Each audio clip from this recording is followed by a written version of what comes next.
যে নারী রান্না করার সময় তিনটি কাজ করবে ওই নারীর কপাল খুলে যাবে।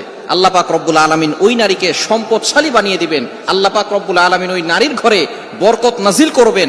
ওই নারীর ঘরে আল্লাহ পাক রব্বুল আলামিন রহমত নাজিল করবেন। অনেক মা বোনেরা এখন কিন্তু সংসারের ভিতরে সুখ চান, শান্তি চান, ঘরের ভিতরে রহমত চান, বরকত চান। বিশেষ করে যে সমস্ত নারীরা সংসারে বরকত চান তারা কিন্তু অবশ্যই এই তিনটি কাজ করবেন। দেখবেন আপনার ঘরের ভিতরে শান্তি আসবে এবং আপনার রান্না সুস্বাদু হবে এবং আপনার রান্না যারা খাবে তারাই আপনার প্রশংসা করবে। আমরা অনেকেই কিন্তু নিজের প্রশংসা শুনতে চাই এবং অনেকেই আমরা ঘরের ভিতরে বরকত চাই, রহমত চাই।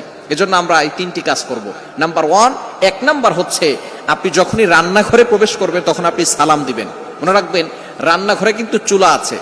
এই চুলা, গ্যাসের চুলা বলেন আর যেই চুলাই বলেন, এই চুলা থাকার কারণে যখন আপনি রাতের বেলা সেখানে থাকেন না, এখানে কিন্তু জিন জাতি থাকার সম্ভাবনা আছে। এই জন্য যখনই আপনি রান্নাঘরে ঢুকবেন তখনই সর্বপ্রথম এক নাম্বার কাজ করবেন, সালাম দিবেন, আসসালামু আলাইকুম ওয়া রাহমাতুল্লাহ।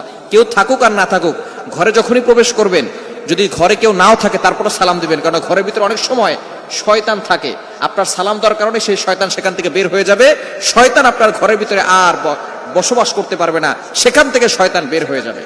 আল্লাহ পাক রব্বুল আলামিন নিজে বলে দিয়েছেন, কোরআন খুলেন, আল্লাহ পাক রব্বুল আলামিন বলছেন 18 নম্বর পারা 17 নম্বর পৃষ্ঠার 13, 14, 15 নম্বর লাইন, সূরাতুন নূরের 61 নম্বর আয়াতে রব্বুল আলামিন বলেন, ফাইদা দাখালতুম বুয়ুতান ফাসাল্লিমু আলা আনফুসিকুম তাহিয়াতাম মিন ইনদিল্লাহি মুবারাকাতান তাইয়্যিবা।